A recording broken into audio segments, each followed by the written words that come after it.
son actually belongs to his father, like the skin of a bellows. According to Vedic injunctions, the father is born as the son. Therefore, maintain your son and do not insult. Parasva putram dushmanta Mavamamsta shakuntalam Mata bhastra pitu putro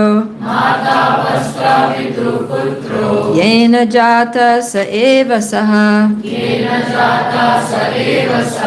Parasva putram dushmanta Mavamamsta shakuntalam. Please chant. Mata bhastra pitu putro. Mata bhastra pitu putro. Yena jata sa eva saha. Parasva putram dushmanta. Parasva putram dushmanta. Mama mamsta shakuntalam Mata bhastra pitu putro Yena jata sa eva saha. Yena jata sa eva saha Parasva putram dushmanta Mava mamsta shakuntalam Mata bhastra pitu putro Yena jata sa eva saha Parasva putram dushmanta Mava mamsta shakuntalam Mava mamsta shakuntalam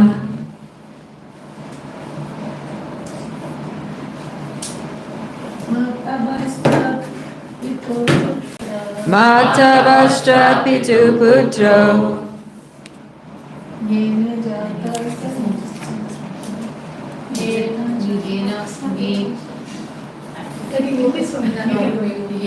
jata Yena jata sa eva saha Parasva putram dushmanta Mava mamsta shakuntalam. All right, let's do the word for word all together. Mata, the mother. Bhastra, just like the skin of a bellows containing air. Pitu, of the father. Putra, the son. Yena, by who. Jata, one is born. Saha, the father. Eva, indeed. Saha, the son. Parashva, just maintain. Putram, your son. Dushmanta, O Maharaj Dushmanta. Ma, do not. Avamamsta, insult. Shakuntalam, Shakuntala. Translation and purport by His Divine Grace A.C. Bhaktivedanta Swami, Srila Prabhupada Ki Jai. The voice said, O Maharaj Dushmanta, a son actually belongs to his father, whereas the mother is only a container, like the skin of a bellows. According to Vedic injunctions, the father is born as the son. Therefore, maintain your own son and do not insult Shakuntala. Purport. According to the Vedic injunction, Atma Vai Putra Namasi, the father becomes the son. The mother is simply like a storekeeper because the seed of the child is placed in her womb, but it is the father who is responsible for maintaining the son. In Bhagavad Gita, the Lord says that He is the seed-giving father of all living entities, Aham Bija Pradapita, and therefore He is responsible for maintaining them. This is also confirmed in the Vedas. Eko Bahunam Yo Vidadati Kama. Although God is one, He maintains all living entities with their necessities of life. The living entities in different forms are sons of the Lord, and therefore the Father, the Supreme Lord, supplies them food according to their different bodies. The small ant is supplied a grain of sugar, and the elephant is supplied tons of food, but everyone is able to eat. Therefore, there is no question of overpopulation. Because the Father, Krishna, is fully opulent, there is no scarcity of food. And because there is no scarcity, the propaganda of overpopulation is only a myth. Actually, one suffers for want of food when material nature, under the order of the Father, refuses to supply him food. It is the living entity's position that determines whether food will be supplied or not. When a diseased person is forbidden to eat, this does not mean that there is a scarcity of food, Rather, the diseased person requires the treatment of not being supplied with food. In Bhagavad Gita 7.10, the Lord also says, Bijamam sarvabhutanam. I am the seed of all living entities. A particular type of seed is sown within the earth, and then a particular type of tree or plant comes out. The mother resembles the earth, and when a particular type of seed is sown by the father, a particular type of body takes birth. Srila Prabhupada ki jai. Om Jnana-timirandasya Gyananjana Shalakaya Chakshu Militandena Tasmai Shri Gurave Namaha. All right. So here we see that, that very night, that the day that they met, the day that they got married, that night they were together, and Dushmanta impregnated Shakuntala, and then the next morning he left. He went back to the palace because after all he was the king, and he had to be there in the kingdom. So Shakuntala stayed there in the hermitage of Kanva Muni, and Kanva Muni was the person who had raised her because she had been abandoned by her mother and father. We talked about that last class. And so Kanva Muni had some experience raising children, and also he was a sage, he was a Brahmin, and so he knew how to do all the ritualistic ceremonies for the growing child. And so the child grew up very nicely there in the forest, even without his father, and he became very strong. He was a special child because his mother also, she was the daughter of a celestial damsel, Menika, right, and a powerful personality, Vishvamitra. So she was a very powerful woman, and she gave birth, and her husband also, Dushmanta, was a powerful king. So they had this extremely powerful son, who we'll learn in tomorrow's class is a partial representation, partial expansion of the Supreme Personality of Godhead. So this boy Bharat, he would play in the forest, and he didn't have brothers or sisters, there were no other children there, so he would play with the animals. He would wrestle with the lions and tigers, and he was so strong that even as a young boy, he would defeat them. So he was born, they say he was born with the mark of a chakra on his palm, which means that he was like destined to be an emperor. But he's this boy just growing up in the forest playing with the animals. He never met his father. So then one day Shakuntala says, oh, my son is growing up and he's a prince and he doesn't even know it. I should take him to go meet his father, and we should live in the palace, and he should be heir to the throne, and everything should be done rightly. So she takes Bharat and she goes to the palace, and when she gets there, unfortunately, Maharaj Dushmanta, he doesn't accept them. And do you remember what was the reason why he refused to accept them? Oh, it doesn't say here, actually, it says in the purport. So you didn't hear that. He didn't accept them because, Prabhupada says here, they came from outside and were unknown to the citizens. So see, he was worried about his reputation. He was worried, oh, what are the citizens going to think? This unknown woman shows up with a, boy and claiming to be my queen and the prince, the heir to the throne, and they're going to be like, what's going on here? And they're going to lose faith in him, they're going to lose trust, they're going to rebel against the king, and it's going to be a political disaster. So when she shows up, he's like, I'm sorry, I don't know you. And so this is very, can imagine, it's very hurtful to Shakuntala, and of course the son also. So what we're seeing here is that Dushmanta is being very irresponsible. He's being an irresponsible husband, he's being an irresponsible father, because, first of all, he just leaves them in the woods there. He doesn't provide for him. It's not explained that he provides for them in any way, shape, or form. And then even when they come to him to take shelter of him, then he initially rejects them.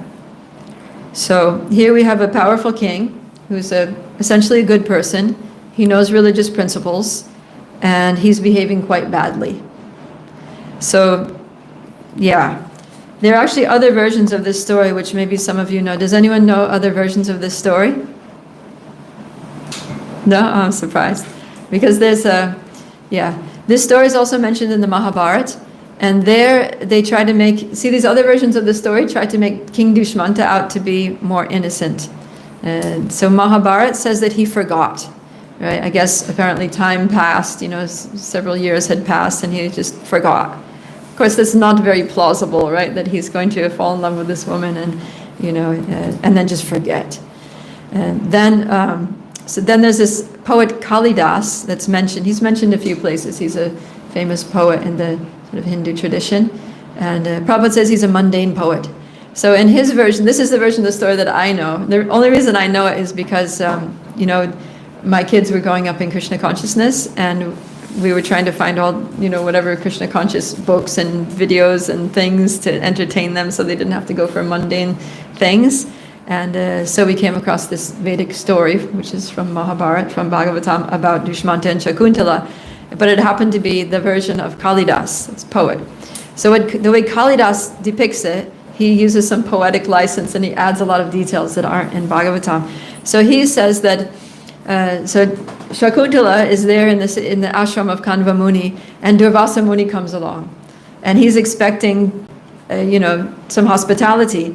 But Shakuntala is just sitting there under a tree, and she's lost in thought, daydreaming about her long-lost husband, Dushmanta, who's somewhere, and when will we meet again? When will I see that, handsome hero? And so she is not aware that Durvasa Muni is there even. And but Durvasa Muni is offended because he's neglected. So he says, the person that you're thinking, he curses her, that the person that you're thinking about now will forget about you completely.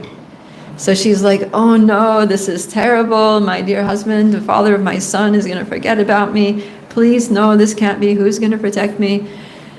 So then he says, okay, when the king sees some token, something that he gave you, then he'll remember you.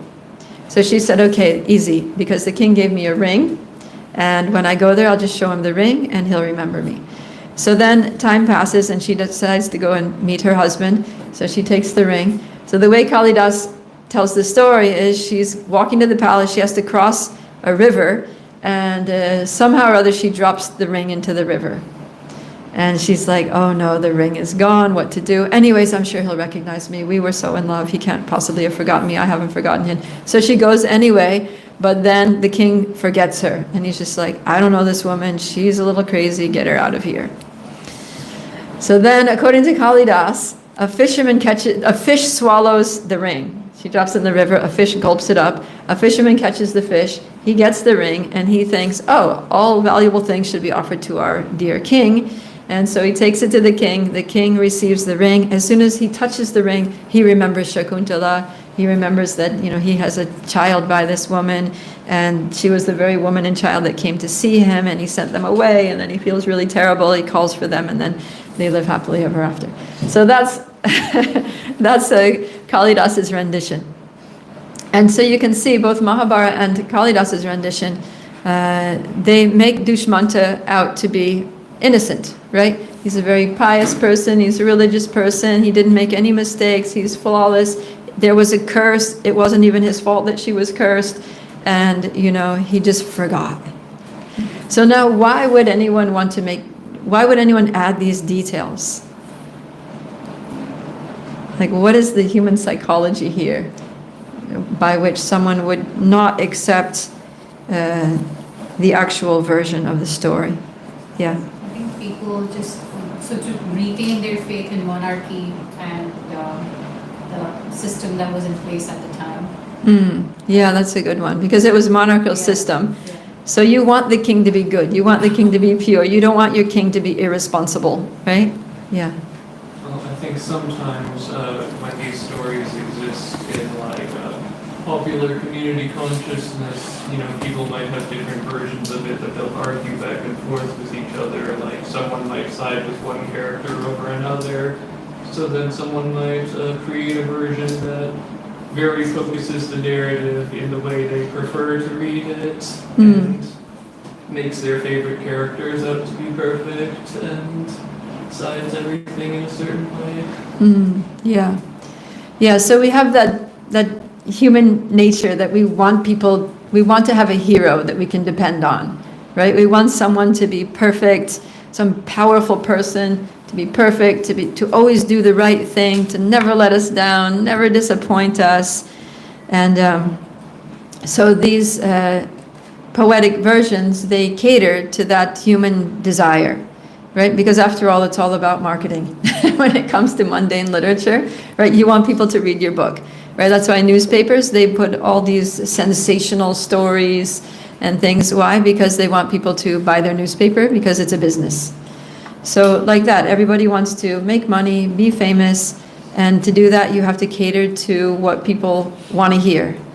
And so a poet like Kalidas, he adds all these details to make it more dramatic, to make it more exciting, to make the hero, you know, larger than life, so that everybody's like, oh wow, what a great story, what a great hero, how great monarchy is, how great this person is, so nice to have good people in the world, right? And it makes people feel good about life, about government, about humanity. So unfortunately, people are not like that. People are not perfect. They're not always good. And these made-up stories don't help us. But Srimad Bhagavatam is actually helping us. Because Srimad Bhagavatam is telling us as it is. That, you know, Shakuntala was without any fault. She was irreproachable, right? The word here in text 20 is anindito.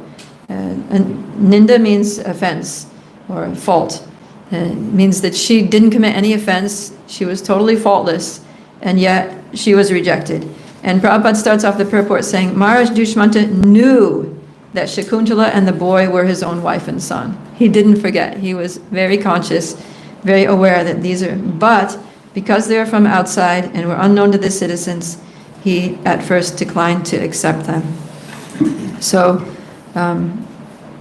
yeah. So Srimad Bhagavatam is giving us the real picture of human nature, and we can trust the version of Bhagavatam because it's considered the Amala Purana, right? Which means the spotless Purana. There's no contamination of the modes, there's no contamination of self-interest, material motivations in the narrations of the Srimad Bhagavatam.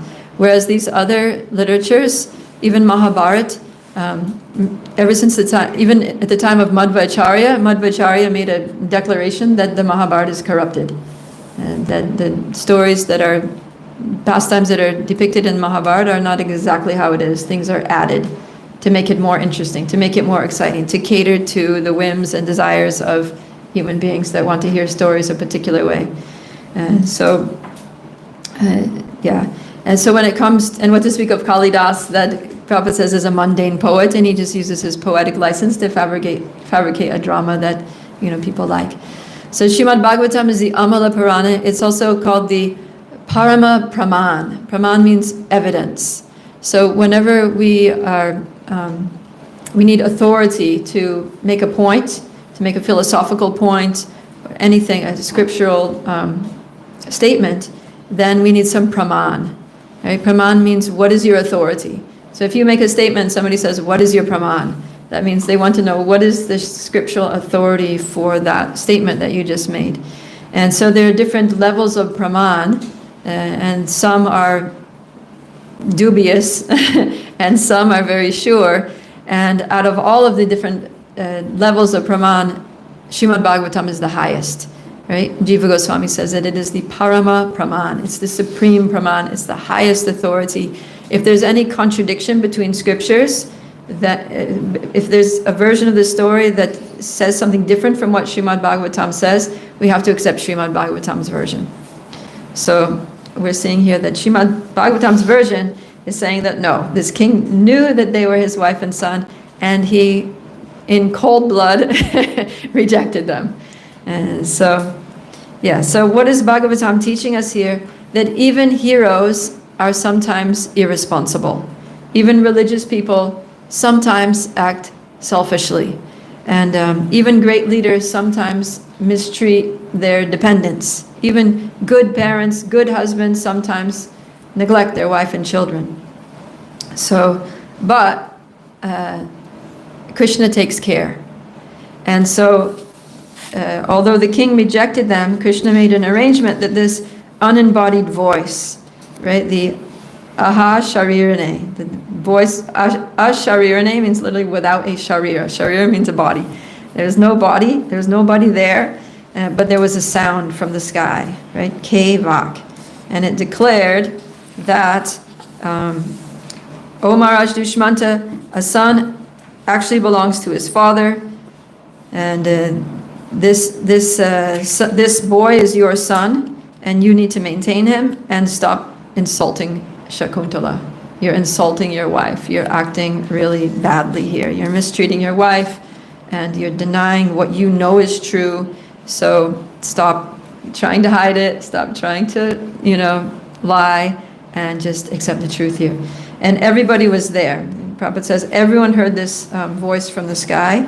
And so now the king's, his reputation, because his whole thing was, oh, nobody knows that she's my wife, where did this woman come from? So now everybody, not just him, but everyone heard this voice from the sky, and everybody accepted that this was the providential, this was the voice of God or arranged by God to confirm that this is righteous, that they're actually his legitimate wife and child. So then he accepted them. So, yeah.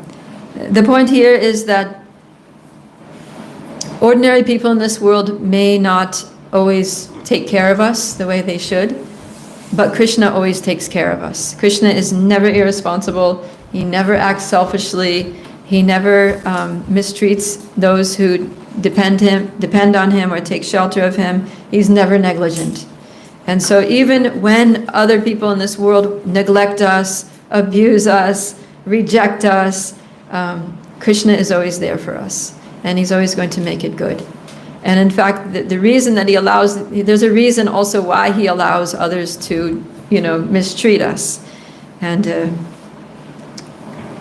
he says here that why would that happen?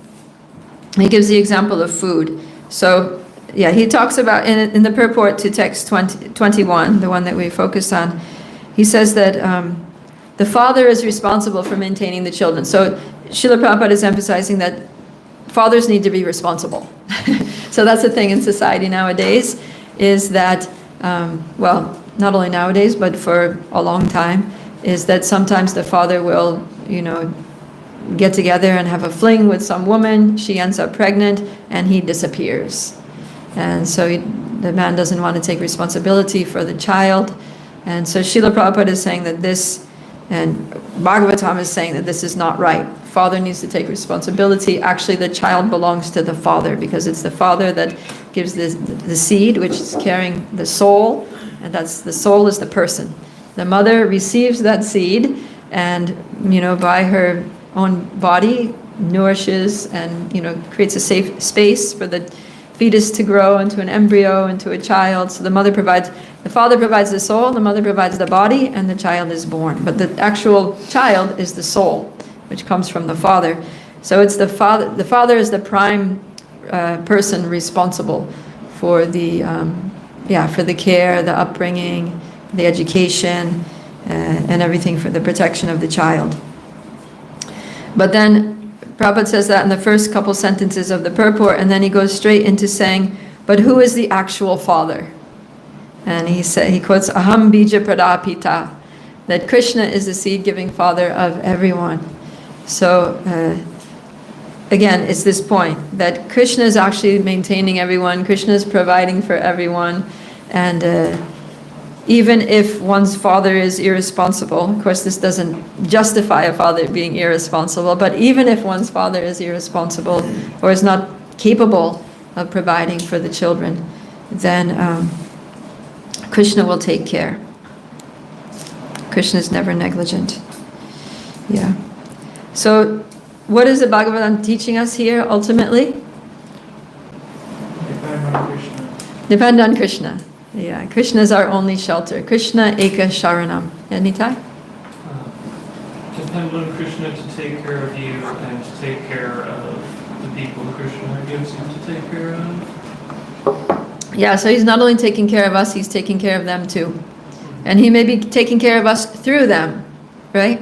Like the way that we get spiritual knowledge is not directly from Krishna, although we have Bhagavad Gita, which is Krishna's direct words. But in the Bhagavad Gita, he tells us, try to learn the truth by approaching a spiritual master. And then Krishna creates a system that a child is born, and often animals, they'll just give birth and then go away, right? Especially like mammals don't necessarily do that, but like reptiles, and they'll just go away. But humans are born with a father and mother and a society and systems whereby the child needs to be cared for by parents. So Krishna creates systems. He creates the system of Guru Parampara. He creates a system of families, right? Grihastha ashram in society, so the child can have the best support growing up. But ultimately, he is the person who's providing. Even he says in the Bhagavad Gita, as far as like demigods, people who worship demigods, he says that the demigods may bestow some, some boons, some benedictions upon the worshipper. But he says, actually, these come from me alone. And I empower them to do so. So Krishna creates systems, he empowers individuals, he makes arrangements, but ultimately it's he who is taking care, and everybody else is acting as Krishna's instruments in this regard. So Krishna Ekasharanam. That's one of the 26 qualities of a devotee. And Prabhupada says that out of all the 26 qualities, that is the one quality, that's the one definitive quality. That's the quality that actually makes the person a devotee. All the other qualities, like being patient, being tolerant, being humble, being merciful, a materialistic person can be patient, tolerant, humble, merciful, clean, like that. But a materialistic person is not Krishna Ekasharanam. Means taking Krishna as one's only shelter. And that's what Krishna wants, right? That's the whole conclusion of Bhagavad Gita is Sarva Dharmam Parityaja Mam Ekam Sharanam Vraja. Just forget about everything else. Just forget about all these other people that you may think are your shelter, and just take shelter of me alone. Mam Ekam Sharanam. And so that's what Krishna is asking for, and that's what he's showing us here through these pastimes. So if Maharaj Dushmanta was the perfect king, if it was just that he innocently forgot and actually, he's a perfect person, he's faultless, then somebody might think, okay, let me take shelter of Maharaj Dushmanta, or find somebody like him in this world who is faultless like him, who's totally innocent, totally pure, magnanimous, powerful person. But what Krishna is saying is, no, you're not going to find such a person. In the material world, such people don't exist, unless they are pure representatives of Krishna. So we have to take shelter of Krishna and take shelter of his pure representative, right? The spiritual master, Mahabhagavat, pure devotees who are free from the 4 defects of the conditioned soul. Because otherwise everyone else has these 4 defects: the tendency to cheat, tendency to make mistakes, imperfect senses, and what's the 4th one? Tendency to lie. That's tendency to cheat. Illusion, tendency to be in illusion. Yeah, so everyone in the world has these 4 defects, which make them be sometimes irresponsible, right? Because they get bewildered, they fall into illusion, or they might cheat us, right, for their selfish purposes, or they might just make a mistake. And even if they do everything right, but their senses are imperfect, and so they don't always see things the way they are. They don't always have a proper understanding of a situation. So people in this world are always going to let us down. They're going to, and people are going to reject us, right? Raise your hand if you've ever felt rejected. Like practically everybody, right? So people are going to reject us. Our friends, people that we thought were our friends, are going to reject us, abandon us. People who we thought were our beloved family members are going to just be like, get out of here. And so that's just the nature of this material world. And it's not that anything is necessarily wrong with you, right? Like we're seeing here that Shakuntala and Bharat, they were rejected, but they were anindito. They were both irreproachable. Irreproachable doesn't mean unapproachable. Irreproachable means like you can't find any fault with them. They're without reproach. So, don't feel like, someone rejected me, I'm a bad person. No, it's not necessarily, you may or may not be, but it's not necessarily the case. It's just the way people are, is that people will reject you, people will mistreat you, people will, be irresponsible, people will not take care of you when they're supposed to, and that's just the way people in this world are. But fortunately, Krishna is not like that. So we can take shelter of Krishna. So why is this? Because we're coming here to the end of the 9th canto. Why is it that this is important to understand or see as we approach the 10th canto? Yes, Devanshi. pastimes that are in 10th canto are actually of this topic, complete surrender. Yeah, we see that in the 10th canto, that when, so Srimad Bhagavatam is trying to get us in the mood of the Brajavasis, trying to get us in the mood of Krishna's eternal associates, so that we can, connect with them, so that we can feel what they're feeling when they're in trouble and they just take shelter of Krishna, right? So when some demon comes charging into Vrindavan, then, are the wives running to their husbands for shelter? Are the children running to their parents for shelter? Is anyone calling the police? Is anyone going and worshipping a demigod? No, everyone is just running to Krishna. Everyone's calling out to Krishna. Everyone's taking shelter of Krishna. And who is Krishna? He's this little boy. He's this little boy who's just playing, goofing around, stealing butter, right? But everybody understands that no matter what it may look like, Krishna is the only shelter. Krishna Eka Sharanam. So that's something that we have to really get a grip on, is that there's no other shelter in this world except Krishna and his pure representatives. Everyone else is going to let us down, reject us, and but Krishna is always there. So don't put your faith in fallible soldiers, put your faith in Krishna. Okay, so any questions or comments on this? Yes, Nitai? I just wanted to add that also in relation to the 10th canto, this verse here is talking about how important it is for a father to take care of his son, but at the start of the 10th canto, we see Krishna's father has to send him away, actually, to grow up elsewhere. Yeah. So that's, I think it also makes it sets it up to appreciate also how heartbreaking that must be for the pious king to do that. For Vasudev, yeah, that was very difficult. And then he wasn't able to be there during Krishna's childhood, and the other thing is he couldn't even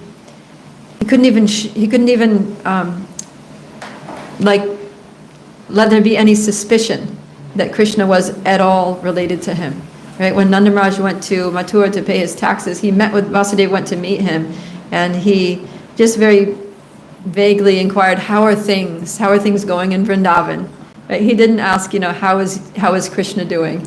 Tell me all about him. I'm really concerned about this boy. He's my son, actually. He doesn't disclose anything. He doesn't, and he can't even hint at that, because he needs to make sure that no one knows that he's his son, because that will put Krishna in danger, right? Because everyone, if it comes to wants to kill the 8th child of Vasudeva, so no one can know that Krishna is the 8th child of Vasudeva. Yeah. Anything else, Nityananda?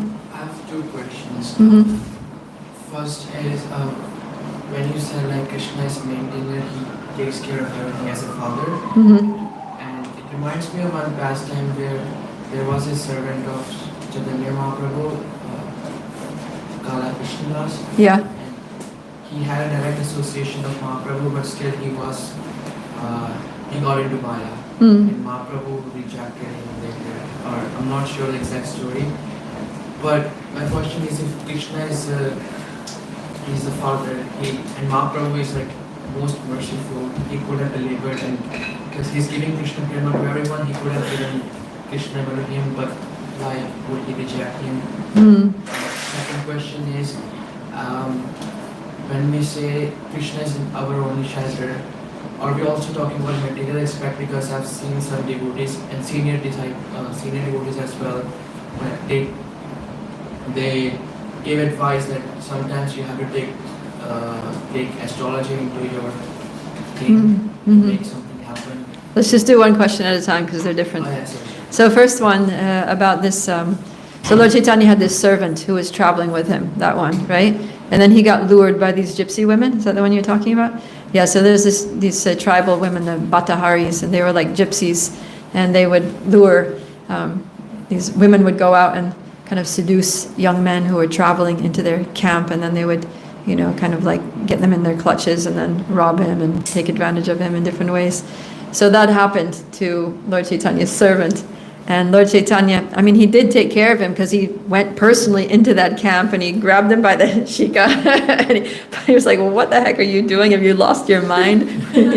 So he pulled him out, and then he didn't totally reject him, but he just said that, you know, I can't have you traveling with me. I need someone who's going to help me and not like be a disturbance and, you know, make me go into gypsy camps and, you know, and things like that. So he said, you go home.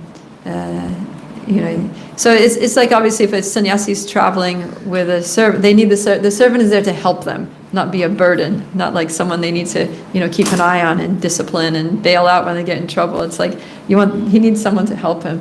So if the person you're traveling with is more trouble than they are help, then it's like, okay, you go home. So yeah, but he didn't reject him. He told him just, you know, stay with the devotees. So devotees gave him shelter, and he wasn't rejected from the Vaishnava community. Just Lord Chaitanya was like, all right, you're not a fit servant for me right now. So like that. And then second question was, Like some devotees, they take shelter of astrology, but there's okay, so if Krishna is the only shelter, then why do sometimes our, you know, mentors might advise us to look at astrology or even, you know, go get a job or something, right? Get some kind of, take shelter of some material situation. So, yeah, I mean, these are also systems that Krishna has set up, right? These are not separate from taking shelter of Krishna in one sense, because, you know, Jyotish is a branch of Vedic knowledge, which comes from Krishna. So astrology comes from Krishna, and it's a branch of knowledge that Brahmins would study in order to help people understand what their nature is, and what their karma is, basically, for this lifetime. And that can be helpful in guiding, you know, occupational things, kind of more mundane aspects of life. But if someone is a pure devotee, and they're just totally surrendered to Krishna, then astrology becomes kind of irrelevant. Because then, you know, because what astrology is it's a picture of your karma. It's your natal chart, which means your birth chart. So it's what your karma looks like at the time of your birth, right, coming from your previous lifetimes. But when you surrender to Krishna, then Krishna frees you from all of your karma. And then whatever happens to you is no longer a result of your previous activities, but it's just the life that Krishna carves out for you, right? It's all just Krishna's plan unfolding in your life. And he may or may not use your karma. He may or may not like have those things in your astrological chart play out the way they otherwise would have. So, yeah, so if there's someone who's kind of like, someone who's not a pure devotee, then they still are, those karmic things are still affecting them. So then it's good to know what are the influences, what are my tendencies according to my past life, and you know, what is my nature, what is my personality for choosing a job, choosing a wife, choosing a whatever, right? Those things can be helpful. And then also, you know, a job by which we earn money, that's also, you know, varnashram dharma, and 4 varnas mean that you're going to work, right? Whether you're going to, if you're a Brahmin, you're going to work as a teacher or a priest or a scientist or, you know, like a person in the field of knowledge. If you're a Kshatriya, you're going to work in some administrative position, political position, military, police, something like that. If you're a Vaishya, you're going to work. You're going to have a business, or you're going to have a farm. You're going to trade goods, buy and sell. And if you're a Shudra, you're going to work. Right? Different kinds of labor, crafts, dance, arts. So everybody's working. So it doesn't mean that you're not taking shelter of Krishna because you're working, because Varnashram is a system that Krishna created, right? Chatur Varnam Maya Shrishta. Maya Shrishta means Krishna saying, this was created by me. I created this system because everybody needs to do something. They need to contribute to society. Human societies need to function. Everyone needs to contribute somehow. But just do that for me, he says. Whatever you do, yad karosi, yad ashnasi, yad juhosi dadasi, yad tapasyasi konteya, tat kuru swamad arpana. Whatever you do, that's, you know, depends on your nature and all that. But just do it for me. That's the important part. The important part is not what you do, but how you connect it to him. So still you're taking shelter of Krishna. And still you know that your ability to do that work comes from Krishna. And the result of that work also comes from Krishna. That ultimately Krishna is the supplier. Just like he's empowering the demigods to supply, boons on their worshippers. He's also empowering, your employer to be able to give you your paycheck at the end of the month, right? Everything is coming from Krishna. It's like when Hiranyakashipu asked Prahlad Maharaj, what is the source of your strength? I can't understand, like I've tried to kill you in so many ways and you're not even getting scratched. What is the source of your power? And Prahlad says, my source of my strength is the same as the source of your strength. That same one person who is the source of all power, all strength of everyone in all the universes, and that is Lord Vishnu. So he remains the ultimate shelter, but there may be some intermediary, players. Okay. Yes, Roman. My question is, it is mentioned that the voice said, "Oh Mara Dushman." It is mentioned that the voice came from the sky, and the same thing happens in the 10th canto when Kams takes Devaki and Vasudeva. Yeah. So I'm just curious, whose voice is it? Whose voice is this? Yeah. Same thing as when Narada Muni in his past life, he was meditating, he saw Krishna in his heart, and then Krishna disappeared, and he's looking, and then he hears the voice, right? I regret to inform you that you will not see me again in this life. So, yeah. Yeah, I'm not sure. But one thing we know is that it's something divine, right? It's the voice of providence, Sometimes they use this general word providence, meaning that this voice is enunciating the will of the Lord. It's a divine declaration coming from an unidentifiable source, but it's assumed that it's coming from the Lord. And that's why all the people that heard the voice accepted it. They didn't have any doubts. They were just like, oh, what was that? Right. So they're just like, okay, we heard the voice hath spoken. So, yeah, and also in the case of Kamsa, so anytime in Bhagavatam we hear this disembodied voice speaking, it's always something true. It's always, it's true, and it's facilitating the will of the Lord, basically. So someone might think, well, why did the voice say that to Kamsa? Because then he put Devaki in danger as a result of that voice. They end up in prison, their babies ended up getting killed, right? But no, because the voice facilitated Krishna's appearance. It facilitated Krishna's pastime. So it was all Krishna's arrangement. Yeah. Yes. In Maharaj's drama, Kali also hears the voice. And then Maharaj says that I am the voice of Dharma. Maybe it's that. I'm the voice of Dharma. And Maybe it's Dharma. oh, maybe it's Dharma. Okay, maybe it's Dharma personified. Could be. Anyways, Dharma personified is also coming from Krishna. So, yes, Amala Harina. Oh, sorry. Go ahead. You two can fight it out. Thank you. I was just wondering, since you were mentioning Krishna Ekam Sharanam, and then in the Prabhupada talk today we heard that if we are not serving Krishna, then we'll be serving somebody else. And I, personally being very honest, something happens, I'll directly take Sharana off my phone. I'll start ChatGPTing the push, and I'll go to YouTube.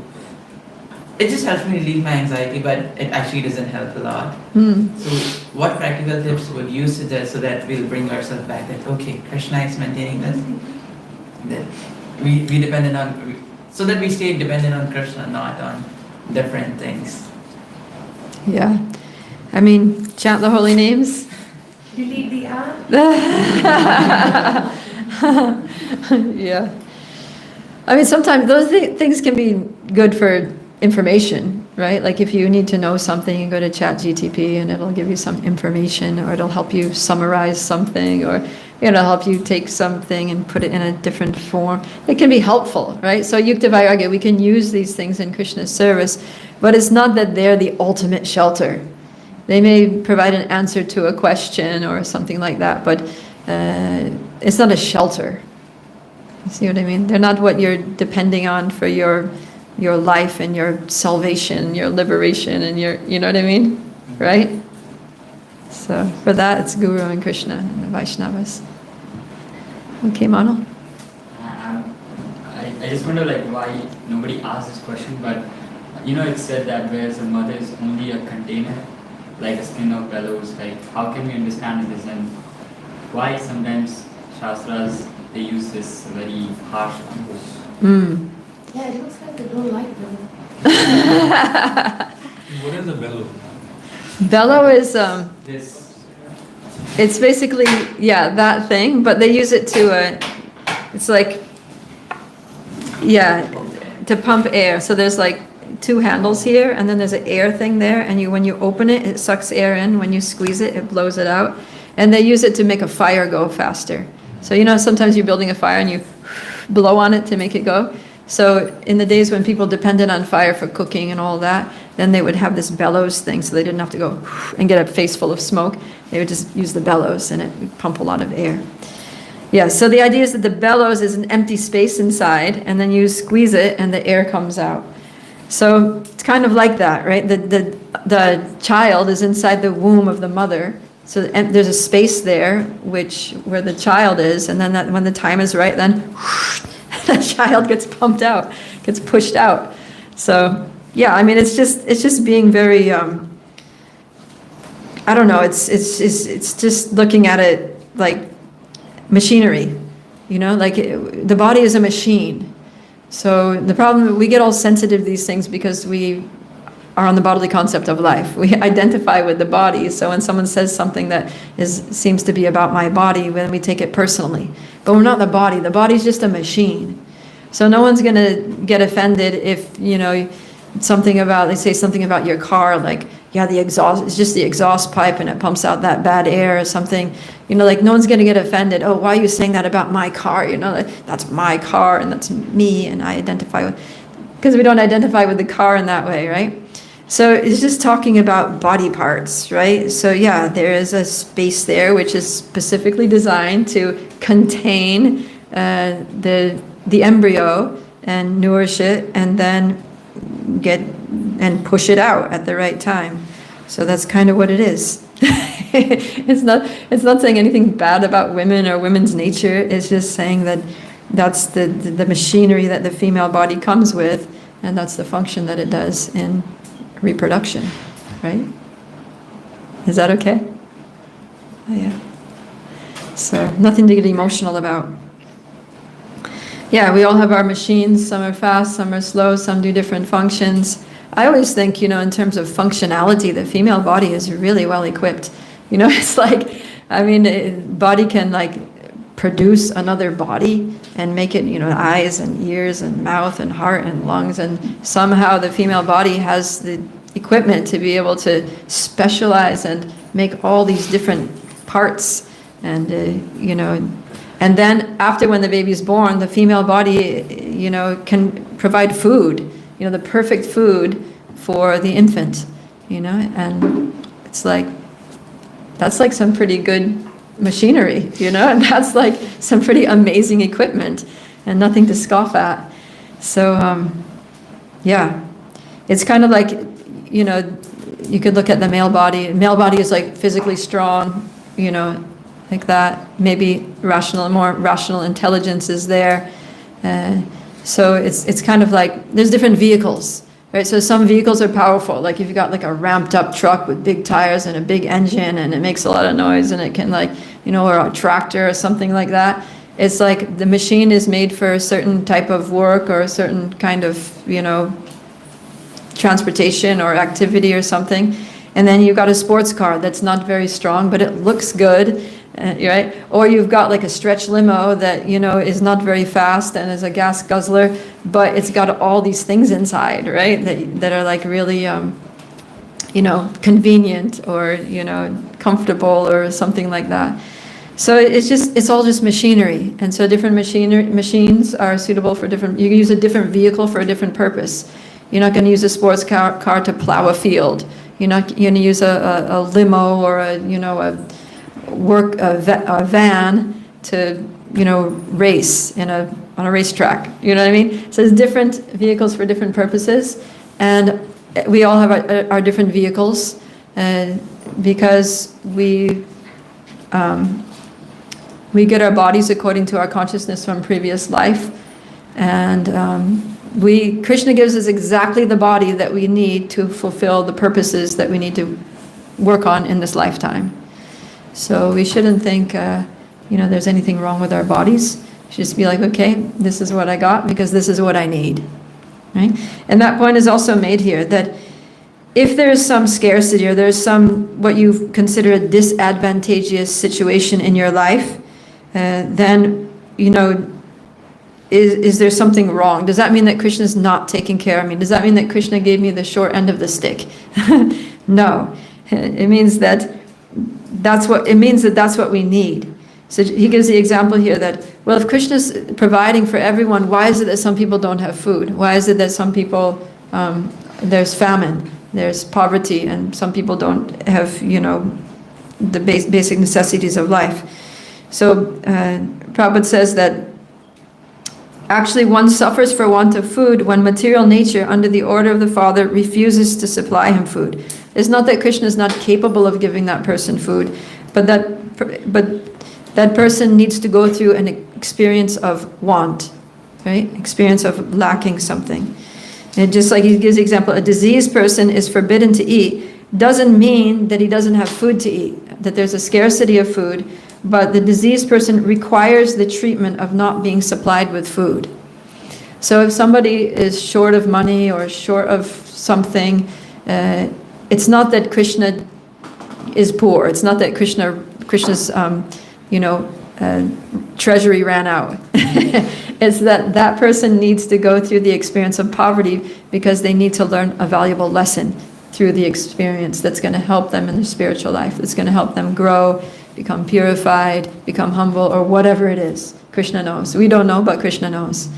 So we should always be satisfied and accept everything as Krishna's mercy.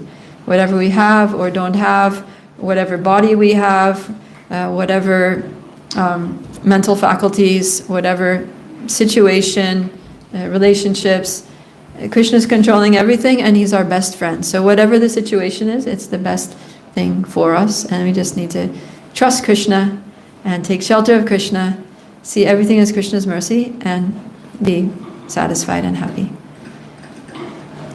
Okay? Alright, so that's a good stopping point. Thank you very much. Granthraj Srimad Bhagavatam ki jai, Srila Prabhupada ki jai, Gaur Premanandi Hari Hari Bol.